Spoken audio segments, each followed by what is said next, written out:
Welcome to this week's episode of Being Human. I'm here with Rabbi Tirzah Firestone, PhD, and the author of Wounds into Wisdom, Healing Intergenerational Jewish Trauma. Tirzah, welcome to the show. Thank you, Richard. Delightful to be here. Yeah. We were just talking before we came on about how on this show, and in my own experience, we've talked a lot about healing the individual and the in-life experiences and how we heal those and the experiences that people have had. We've spoken less about this intergenerational aspect. And so that's why I was delighted to have the opportunity to read your book and now speak to you, because that is such an important element of trauma. And you lay it out so clearly in this book, what your family has experienced going back several generations, and you lay out how it's impacted you and the people around you. So I wonder, where should we start a little bit about, your background and how you came to be writing Wounds into Wisdom?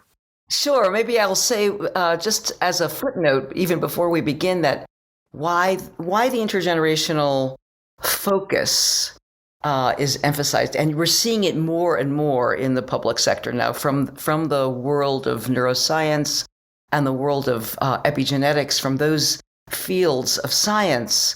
It's trickling down into the public, and so we tend to see this becoming more and more popular, to think of things in the system of generations rather than just the individual. And the things didn't necessarily begin with me.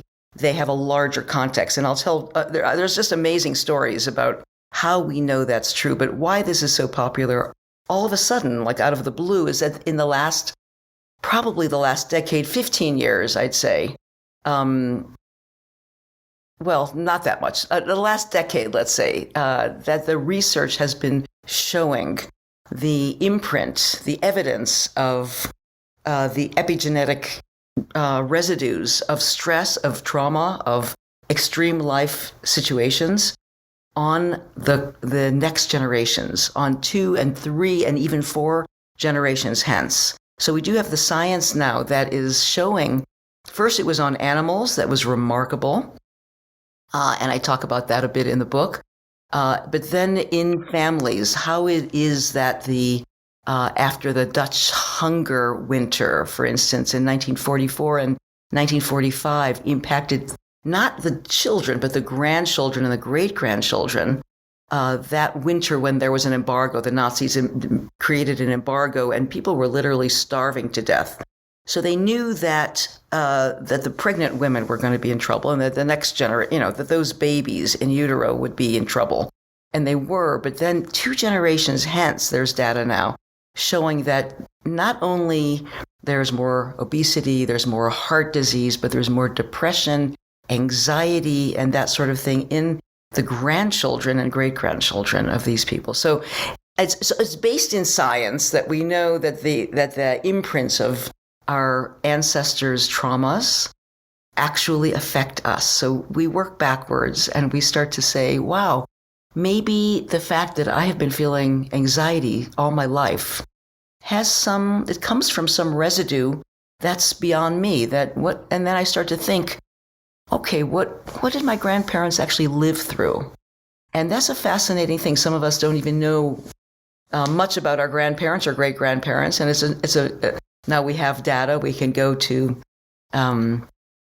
there is all sorts of archives and ancestral data online that we can, even if we didn't know these people, to understand more about my own suffering or my own predispositions for stress. So that's a thumbnail sketch on the science. But I guess I'll launch in by saying that, I think all of our work truly is autobiographical. And I'd love to hear about yours too. I'm sure it's, your passion is based on something that you know and that you've experienced in your body and your mind. And the same with me. I didn't realize how traumatized my parents were. My mother was a Holocaust survivor who got out of Germany in 1939 on the Kindertransport as a teenager. my father was a good American kid born in Brooklyn, but went to war in 1944 and 1945, and he was stationed in a bomb detection platoon that was located at the death camps when they were liberated. So he saw things as a very young guy, early 20s. He was a puppy, right? And I think it damaged him. And later, only after he died, did we find photographs that he took locked away in his filing cabinet, that he took in the death camps to record what he had seen. And so it was only, much later in my life, like in my 40s, that I started to see, wow, my parents fit the trauma profile so exactly. And that's why I started to connect the dots. That's why they were like that. That's why they were explosive, or they were dogmatic. They were extremely rigid parents. They were freaked out. They were traumatized people. And so I started to, enlarge upon that, my own study and my own healing. And then as a rabbi, working with many, many families and seeing that these same patterns were at play. But then enlarging it, beyond the Jewish community. Obviously, this is not a Jewish issue. Trauma is a universal issue. And seeing that all families have their own legacies, both wisdom legacies, but also dire legacies that land in us, the kids.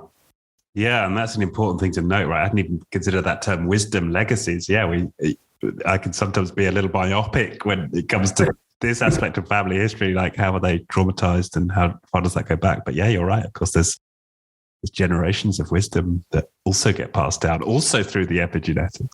That's right. And also resilience, which we need so much today. Their ability to pop back. Many of our parents, for instance, or our grandparents, lived through the flu epidemic in 1918. This horrible, they called it the Spanish flu. It wasn't it was really a terrible thing, not unlike what we're going through. And they, they must have survived because we're here to some degree. So there's resilience as well.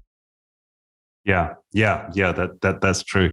I wonder if we should just touch briefly on that, given you brought it up, on what we mean by epigenetics for people who have maybe heard that term but not kind of really sure what that means.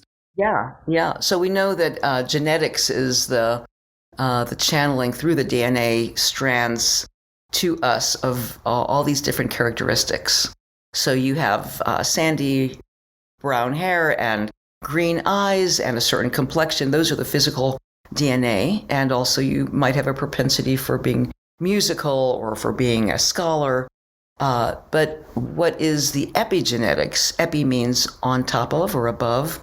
So there's a effect on top, literally on top of the DNA strands. They call it the methylation, the methyl chemistry that's on top. It doesn't change the genetic makeup, but it does change the genetic expression, how the genes express themselves. So if, let's say, our grandparents went through an extreme poverty or extreme, displacement, discrimination, those kind of war, and they, and often that can't be, because they're in motion, they're just surviving. They can't process that. They literally can't metabolize those experiences. There are literally methyl strands on top of the gene DNA, on top of the genes, the DNA, that will affect how these genes are expressed. So for instance, especially around stress, if they had PTSD, if they had post-traumatic stress, and many of them did after grave issues that happened in their lives, that will imprint on the methyl strands that is carried through generations. So you might come down, and third generation after them, less capable of metabolizing stress yourself. So it's like the gene expression is hampered, and you are going to be more prone to PTSD yourself. For example, in the Israeli army, these guys are very, very smart, and they know that the Holocaust survivor progeny, the offspring of Holocaust survivor grandparents, great-grandparents now, those kids, because they are, really kids, they're teenagers and 20-year-olds, are going to be much more prone to PTSD and not be as effective on the front lines. So they don't, so that they actually take that into account when they're strategizing, because those young men and women are going to be more prone, have a propensity to stress and to stress reaction. They're not going to be as effective and resilient. Does that make sense? Yeah, no, that makes a lot of sense. And it's just bringing to mind one of our former guests, Ben Sawyer, who was remarking, he's bomb disposal guy in the British Army, and was remarking how when he went out to Iraq, he noticed that whilst he was right there on the front lines, disposing of bombs, and he didn't suffer any PTSD, and yet there were colleagues of his who never left the base.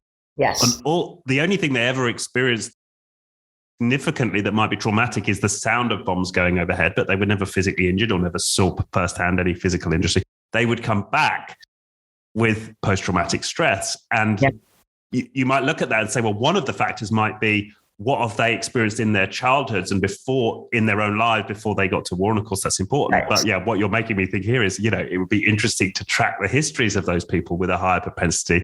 And is it not just experienced in their own childhoods, but, back further generations? Exactly. There's so much more.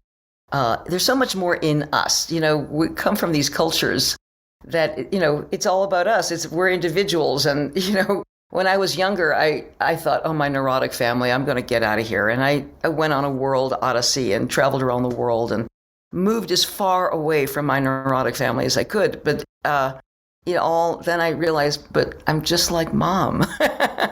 I have all that in me. And that was just, it followed me, and then I started studying this stuff and I realized, oh, that's why.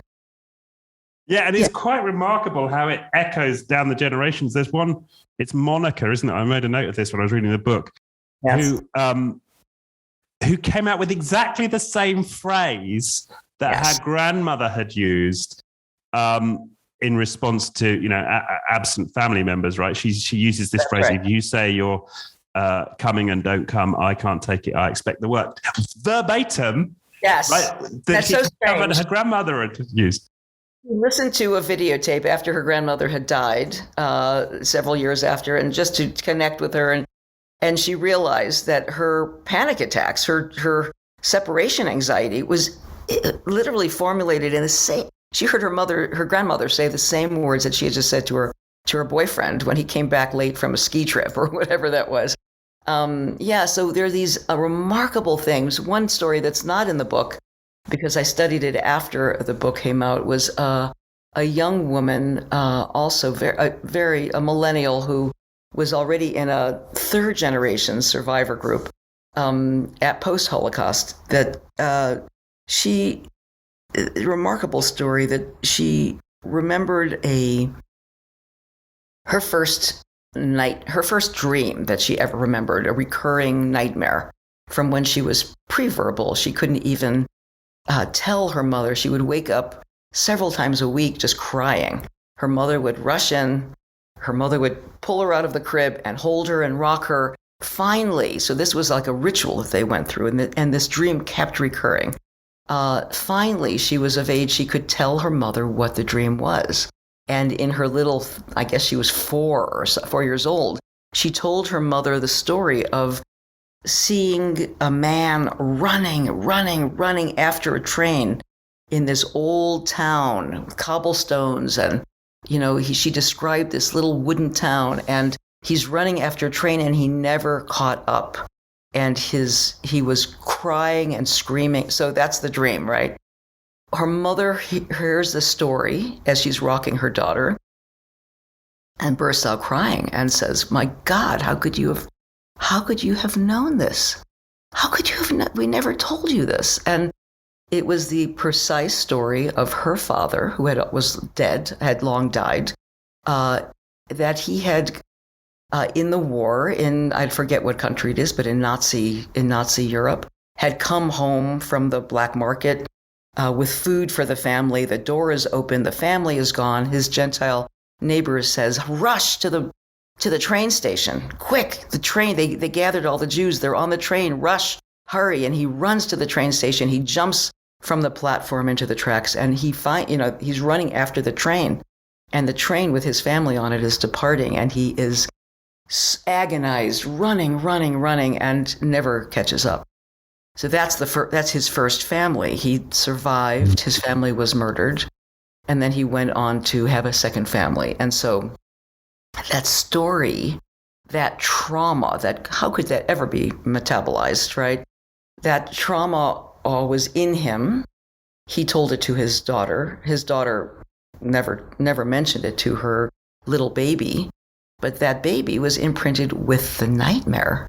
How is that possible? That is crazy. So, and then the other factoid here is that she was she had a lot of stress. She found this third generation support group, and she told my colleague, this other psychologist, that this was not uncommon in the group, that these 30-something-year-old young people were actually that there were others of them that had dreamt their grandparents' dreams, their grandparents' nightmares. That was their nightmare of the grandparents' trauma, without having heard the story. So we don't know that. How do we ever look at that scientifically? However, it's really an important vantage point, I think, that we are carrying our grandparents' and ancestors' issues with us, which in a way is a relief if you think about it. In a way, it's a burden. In a way, it's also a relief to think, oh, this thing I'm carrying didn't actually begin with me. Yeah. And I can help to take this riddle and untie it, this knot, and untie it for my ancestors as well as for myself, and also for my own offspring. I don't want to pass this on. Yeah, I mean that's a really important point, isn't it? And it's often, I've heard the quote, right? If we heal ourselves, we're simultaneously healing our parents, our grandparents, our kids, their kids, right? We're healing it back and forth. We're healing back and forth down the generations. But the other thing that comes to mind as you're speaking is that sometimes in my own process, I've come across stuff which I just can't quite make sense of. Like, why am I upset about this or angry about that? And I've sort of just developed the practice of just going with it anyway, right? I mean, there's this great phrase, weird your way to God. You could say weird your way to healing, right? Just if it just kind of accept the feelings and go with it anyway, even if you can't find a rational explanation as to why this might exist in your psyche. But this may be one explanation for that, right? It may be that in those cases I've been healing, experiences that have been passed down to me. Yeah. It's a great phrase. I love that. So British. Weird your way to God. It's actually from an American guy who wrote a book called Soul Shaping. That's great. Out of LA, as you might expect, for a guy into weirdness.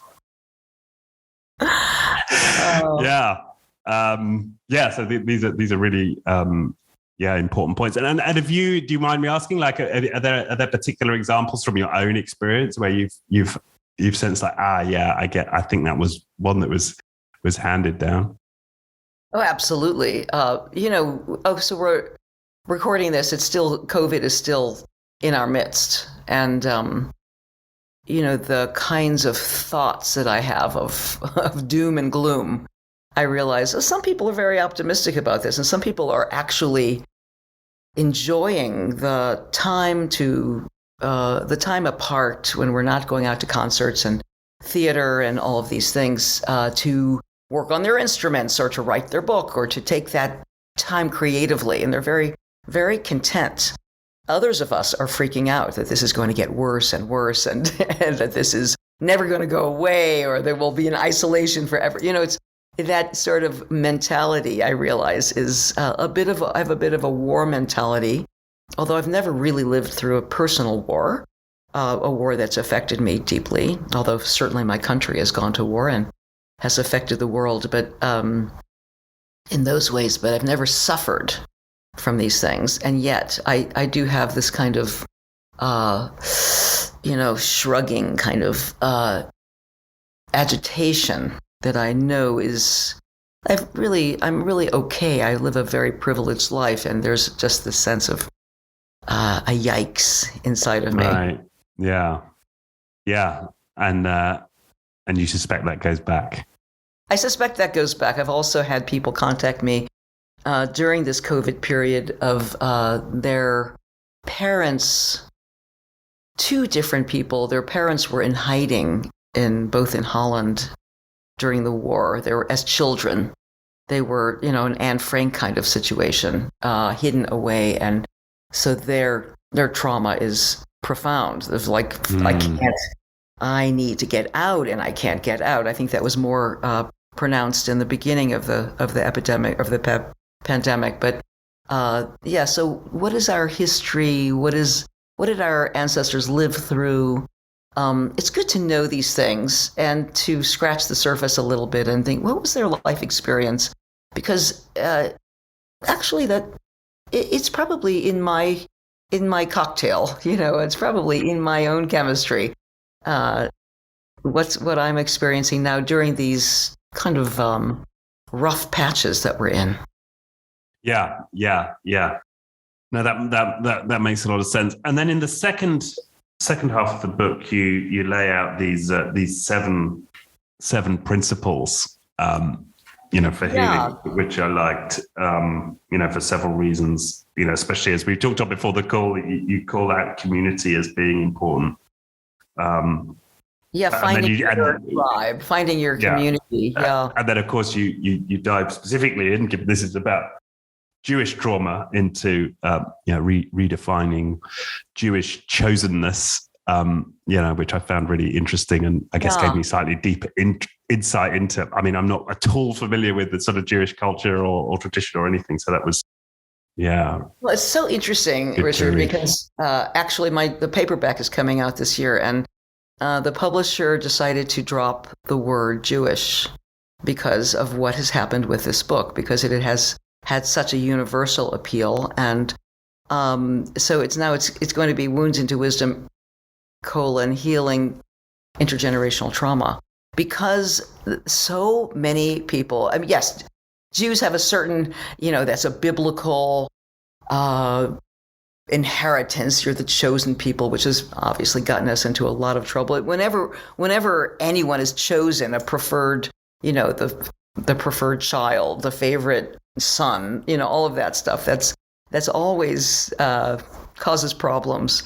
And it does collectively as well. But one thing that has almost humorously come up in teaching this material is, and teaching it around the world now, because I'm teaching on Zoom, so there are people from, every class is, 20 different countries being represented. And people say that, no, this isn't Jewish. I have that in my family, or I have that in my ethnicity, that of course we're chosen. Everyone feels, somewhat, because of what we went through, we are different. We're special. And so these 7 principles that are in the second half of the book really are very turn out to be much more universal than I had thought, even though my research data is on Jewish people. But I'm hearing from my students that no, that's completely applicable to me. Yeah, and I have to say the same. I mean, I related to all of it, and it was just given, and I was immediately thinking about, okay, well, because neither of my parents were involved in the war, but their parents were, right? And I'd never really considered, like, my grandfather, or my maternal grandfather, he went to war. He was actually in the ambulance corps, but he, presumably saw a great deal and came back, I suspect, traumatized. And, and that would have affected my mother. My father's father stayed at home. He was a policeman, but I'm guessing there would have been impacts of the war nonetheless. That I've never really explored. But so it was, I would concur that these principles are absolutely generic. And I think it's interesting that you're finding that other people have a sense of chosenness, even if that's not explicit in their religions. I don't think I identify that with that so much, but then maybe I didn't have a particularly religious upbringing. So maybe had I had one. Oh, we Firestones, or we Athertons, or we have it's just a certain pride, or we don't realize that everyone has that. Hopefully everyone is given that, or for some of us, as we have suffered more than others, and so we have a specialness in that suffering. I think it really is impossible in my country, in the United States. We have the Black community, the African American community has indeed, my God, what they've gone through, and being shackled and abducted from their homes in Africa. Well, you had in your country, you had a hand in that as well, and in colonization of various places and abduction of certain peoples, and in our imperial histories. And so these people do have it is a certain heritage that no one else can truly understand what that's like to be. My grandfather was a slave, or we come from this. It just gives you a sense of marveling, or gives me a sense of marveling for what people have gone through and how that's imprinted in them.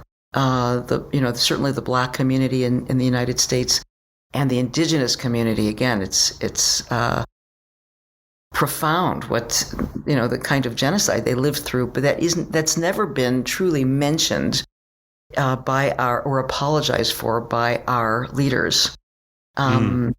I know that I live in Colorado, and that is the state where the Arapaho Nation lived, and there have been massacres in this state, and the Sand Creek Massacre. The Governor Hickenlooper, this is a few years ago, actually went, it was like the 200th anniversary, went back to the site of this horrible massacre where they were literally waving white flags. No, we're with you. We're friends. We've made peace with you. We're just women, children, families here. But they were all murdered in cold blood. I guess this is a little bit macabre to bring on your podcast. No, this is right. I mean, this well, it's the principle one: facing the loss. Facing the loss. That's right. And this is just expanding my view of what that means. To me, that's always meant for facing the loss of my unmet needs in my childhood, and actually in my birth, which is where a lot of my trauma centered. But yeah, absolutely. This is what this is about. This is the release work. You've got to face the loss. You've got to face the pain. You've got to face it first, and face also what you've done. So what we've done, Governor Hickenlooper went there, and to his credit, he did something that other leaders have yet to do, which is he didn't get down on his knees, but he tearfully, mournfully looked at the elders and said, "We apologize. This was a heinous act," and he named it. And I wasn't there, but I heard from some indigenous colleagues of mine that grown men and women were weeping to hear those words of apology. They were just weeping, and these elders were just those words. No reparations, nothing but the gesture, and it was so healing. So yes, it is the first principle to face what has gone on in your life and just look at it, eye to eye, and not turn away from it, but to name it. Yes, very, very important. Yeah, and I guess the point you're making here is that if we've been at the effect of it, it's really important. If we've been, the victim, and we talk about, the role of victimhood, but also if you were a perpetrator, right? Because that's going to help those who were victimized face their own loss. Right? Exactly. Absolutely. Yeah. Yes. So, an apology, giving honor to people is so inexpensive, it's so cheap. We can always do that, can't we? But it's so hard to do. And why aren't we doing more? And I noticed that with my kids, if I've shouted at them or lost, been snappy and, lost my cool with, and I get that there's tension between us, I can, especially with one of my kids, he'll just like get a bit shut down and, sulky or whatever. But the minute I go up and I say, hey, Arthur, I'm sorry, I snapped. I shouldn't have done that. I'm sorry. Yeah. He'll start to cry. And that's like a beautiful moment, right? Because it would have been, of course, been better if I'd not snapped in the first place. But at least I've now given him like the recognition. It happened. Right. It must have hurt beautiful. You. Now you can cry about it and you can release. That's beautiful. It's like the defense, his armor has melted and he can start to feel his feelings. That's beautiful. What a great example that is. Yeah. So we you're so right. This doesn't need the word Jewish, right? Of course, it's important in your own story, but the principles we're talking about are universal. That's right. And then and the second one, I think, also is to harness the power of our pain. This came from that phrase came from an Israeli colleague who lost his daughter in a suicide bombing, and his 14-year-old, who he loved so much. And well, we love our kids, right? She was at the mall with her girlfriends shopping, and there was a suicide bombing, and so he found her in the morgue. This horrible story, and he was a zombie. He tells the story. Rami El-Hanan tells the story that he was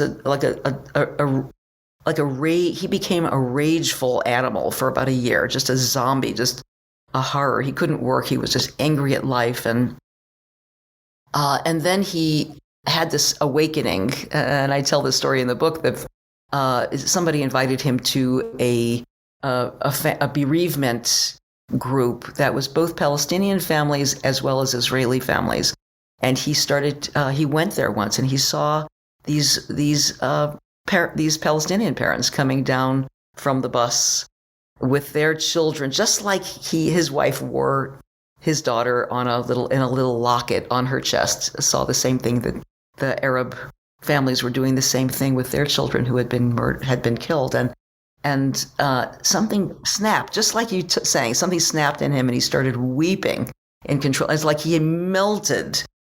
All of that armor and rage melted into grief. And he talked about harnessing the power of your pain. And I thought that was such a great way to phrase it, that our pain is so immense, but if you can use it as fuel to do something in your life, to be creative, to write a book, to teach, to share, so that you can, to have purpose, to find meaning in your trauma, then your life changes radically.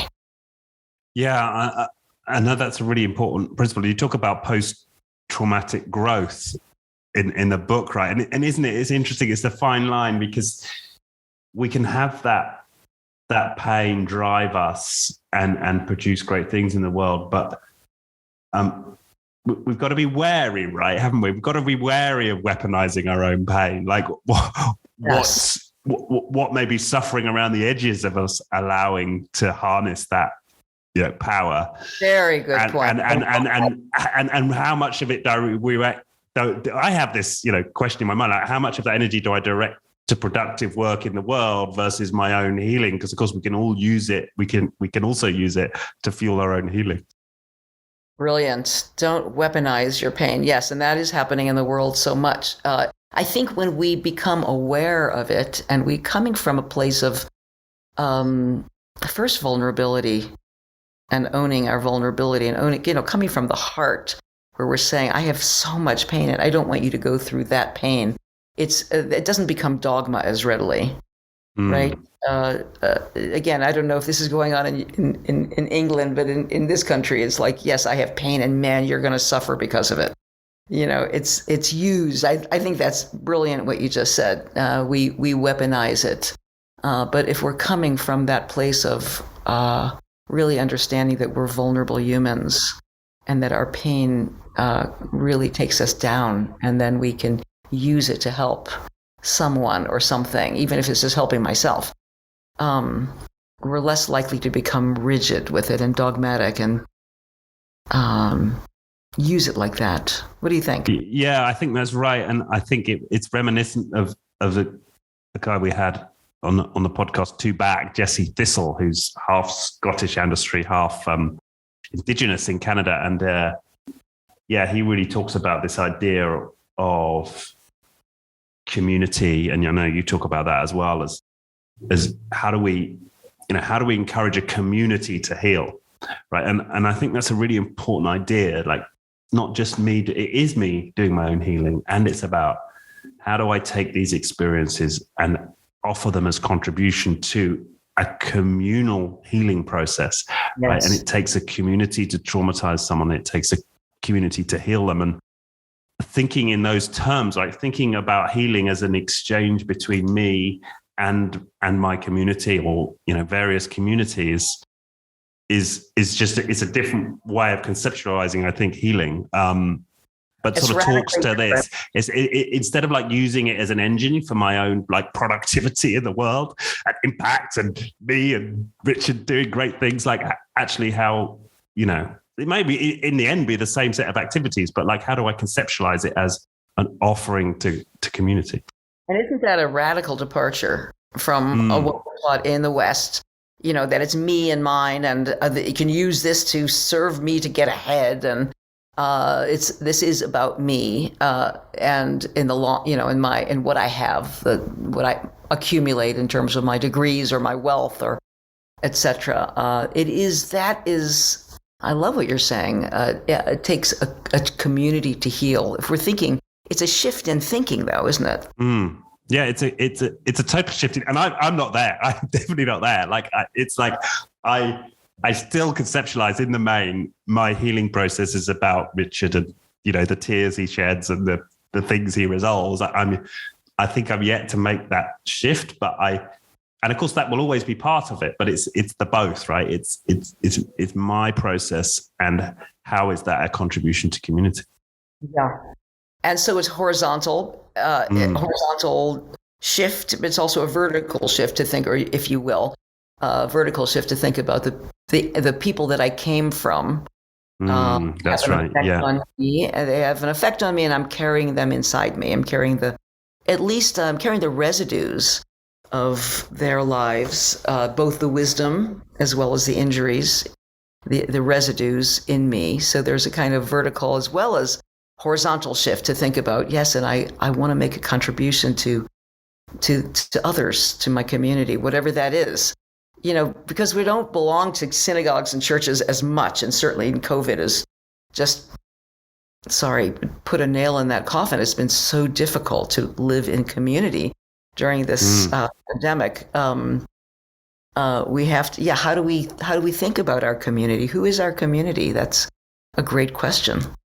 Yeah, exactly. And it's not something I put a lot of thought into. And I think in generations past, we wouldn't have even needed to, right? It would have just been part of how we led our lives. But I think right now, because we've become so atomized as individuals in Western societies, like I think we're at a point where we actually have to consciously put effort into it and put attention on it and have community building as part of our conscious focus in life. And because it's not there for us as an easily available resource. Exactly. And, and that's one of the principles is finding people for my healing, finding people who understand what I've gone through. If I've lived through trauma, whatever that is, whether it's sexual abuse or domestic violence or discrimination or whatever it is, or just a car accident, it really helps to know other people who have gone through that, because whatever my PTSD is, whether it's nightmares or it comes in waves or it's I start crying at a movie or whatever that is, it's good to have somebody just shake their head and say, yeah, I've been there. I know what you're going through. And so that we don't feel crazy. Yeah, exactly. And I think in the beginning of my journey, it was, I used the 12-step groups a lot. And not so much now, but it's, well, not at all now, but it's resurfacing, like that realization that, well, hang on, it was community that offered community. That hand, right? And it got me stable to begin with and allowed me to do the deep therapy work. Like, so what's community now? Right? And I think, I think community is a wonderful community. And I'm sure they're doing meetings online, and so much is online now, which is also brilliant because it's global. Yeah. I never could have had people from Hong Kong or Tasmania or Australia in my courses before, but now and I learned so much from people around the world. Yeah. Yeah. Yeah. And I think it's this interlocking of communities, isn't there? Because I think there's something I got from the book is like, there's almost a paradox, right? Because we have to identify the community that we're a part of. We have to create that identity to understand, right, the history of this community and this group and what happened. Not just the family line, but, the broader community. That is an important aspect. That's what we're saying here of healing from trauma. And yet, as soon as you do that, you're creating another, right? Definitionally. And it's like, and what can I embrace of the other, right? And how can I remain open to other, right? It's a paradox. Right. And that word itself, other, it's becoming a verb, othering. I other you. You become the it in Martin Buber's sense. I, it, I, thou. But yes. So if we use our community consciousness and awareness to reach out to the other communities, it's super fulfilling and rich. I think we can get very claustrophobic in our own community if we just stay in that pod. Right. I want to learn from you. I think it's so exciting, and from other communities. But that does seem to be one of the sicknesses of our era, is the othering. And we've become, as a world, I think there's more hyper-nationalism and self-consciousness, staying in our pod and demonizing the other. In the United States, certainly there's huge polarization happening right now. Yeah. I mean, it's happening. I think it is happening acutely in the US. But right, we're definitely seeing that shift in Europe, right? I mean, UK split from the EU, and there does seem to be a pull right now into more. And in Spain, they're seeing it, right? A big, very strong separatist movements right now. So there seems to be, at this point in history, that seems to be the trajectory, right? For whatever reason, it's going back into, these national identities. Perhaps we're reaching out for that more than has been in the past. So the question then becomes, as we're saying, well, how do you honor that and not demonize the other, right? That's right. And that's the part of the healing. That's right. It's harder to do that. And it's more nuanced. And I'd say that as human beings, we're not so good with the nuances and the paradoxes, holding the tension of the opposites. Yeah, exactly. And it really is that, because it's like you cannot heal at a community level, or let's say a national grouping level, without fully distinguishing it and identifying it and cherishing it for all of its specialness and all of its history and all of the pain it suffered, without creating the other. And it's like, it's a paradox. But it's something we must face. I guess it's a bit like facing the loss, right? It's facing That's that, right. facing into that paradox. And then talk about disidentifying from victimhood. Here we have the same principle. Disidentify. If I get stuck, let's say I'm a sexual abuse survivor. I've worked with many, and that can become my psychological and spiritual narrative, and that needs to become. For a while, I need to surround myself with people who have gone through that, surround myself with people who have lived through it and thrive, counselors and other victims, quote unquote, other survivors. But if I remain there, I am lost. If I get stuck there and I don't bridge beyond it, it's exactly what you've been saying. And so I want to have that community and be enriched by that community and healed by that community. But if that is all I am, then I'm going to become a very rigidified human being and very limited, right? If that's my whole identity, and that's the glasses that I wear, that I see. And we all know people who had that whatever it was. It could be even an illness or a trauma of some sort in their lives. That's all they see the world through that lens. Then I risk becoming a very, very limited human being, and I can't learn and I can't grow.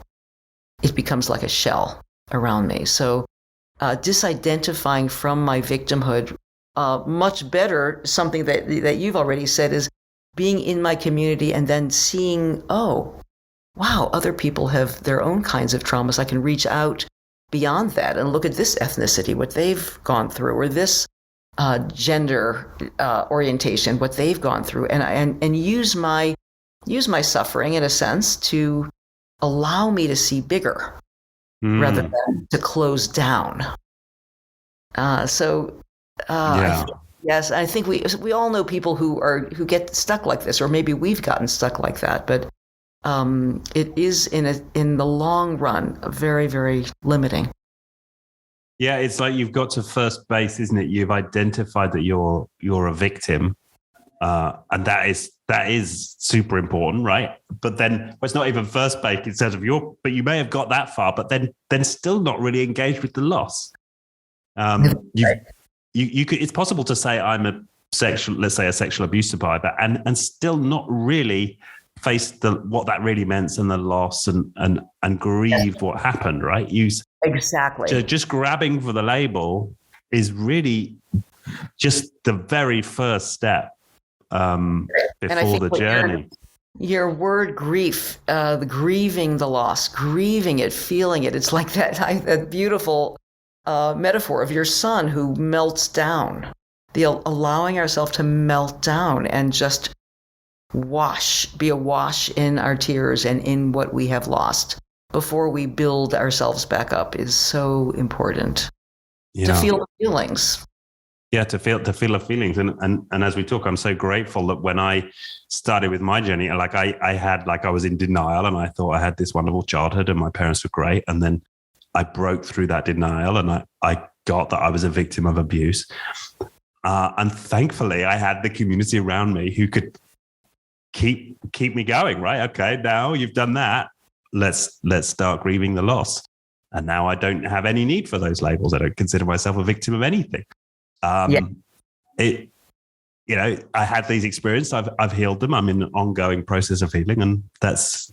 Yes. I don't identify with any of those labels at all. It's so easy to get stuck. There are all these stations on the way. These are all stations along the way of healing, and I think it's human. It's very natural to say, "Oh no, I'm going to get stuck in that place. I'll never stop crying." If I start to feel my feelings, I will never get out of it. I will cry forever. I will grieve. I will be a mess. And that's so natural, so human, but we keep moving naturally. And then we do cry it out. I mean, even I just lost my favorite pet dog. It was from old age, but I was shocked by how affected I was, lost my dog. People go through that. You go through many pets in your life. I was just a wreck. And I thought, oh my God, I'm opening up this well of grief in me and I'll never get out of this. Well, even knowing what I do, I had that fear. Yes, I did move through it. It took me some weeks, but I do. Now I just look at his picture and I love him and know he's inside me, and I'm moving on to getting another pet. But even something as simple as losing an animal or losing a job, that's not simple actually. But we do keep moving in life. Yeah. And as I reflect on your story, and we could look at that and say that you were resourced sufficiently, right, to fully grieve the loss of your dog, of your pet. But many aren't. And so it begs the question. I'm just thinking of someone I dated once. I mean, we were talking about therapy and she said, oh, I couldn't go there because and in her head, she had like just a concept of Russian dolls, right? I opened the first doll and I just know there's like another 100 Russian dolls and I don't want to open the first doll. And I thought, actually, that's accurate, right? That is pretty much how it goes. But for whatever reason, she didn't feel like she had the support and the resources around her to undo the first Russian doll. And how can we create communities for all of us where we all feel like we're resourced to take that first Russian doll apart? That's right. That's right, and it makes us so much bigger of a person to do that, start that process, which is a sort of endless process. And now I've added a whole other dimension to it, which is that it's we're not only grieving our losses, we're grieving our ancestors' losses too. My God. But it is so rich. It's such a rich journey, isn't it? Yeah, well, it is. Yeah, exactly. You just grow, and it's fascinating. It is rich. Absolutely, it's rich, and life just gets better and better and better and better. Like it's not linear. Like it's bumpy, but the trajectory is life just getting better. And you've added another dimension here. Is like I like the idea of the vertical. For me, the vertical and the horizontal. Right, we're healing horizontally and vertically as we go. Yeah. Wonderful. Okay. Well, I know we're coming up on time, and you've got a commitment at the top of that hour here. Is there anything that we've not really touched on that you'd like to cover before we close? Oh, this has been so rich. No, I think that's a very good nugget that we've opened this morning, and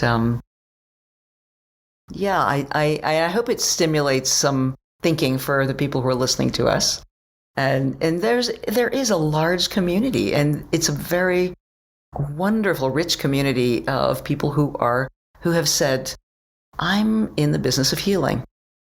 That's what I do. And, of course I have a job, I have a family, but I want to keep unpacking those Russian dolls. I want to know more. I want to grow in consciousness. This is the consciousness journey. And there's a whole community of us out there globally and across nations and across languages and ethnicities and religions that are committed to this growth, and that is so exciting. Yeah, that's right. That's it. It exists. And it feels like it's growing. It's not like I've not done the analysis. I don't have the data, but my sense is it's growing. Yeah, it's like a meta culture, a meta society. I guess you would. Do you have a sense of that within your religious circles? I mean, how does this marry with you being a rabbi? Is it is there a sense it's growing within the sort of Jewish religious? I think that it's really what we've been talking about as people. There's a movement that I'm part of, which is called Jewish Renewal, and there is this sense that we are rooting down to find what's really nourishing and healing within our own ancient tradition for the purpose of becoming better global citizens, you could say, or becoming more active in the world, or understanding, empathizing more. So what have we gone through as an ethnicity, which is profound and really endless. The history, Jewish history, is so profound, and the resilience there. But how can I use that to orient myself to love others more, to understand other people more, to help more, to help in the world now with all these crises that are going on. So it's rooting down, deeper in my own roots, and then spreading out. It's really what we've been saying all along in all these different ways. I love that. Yeah.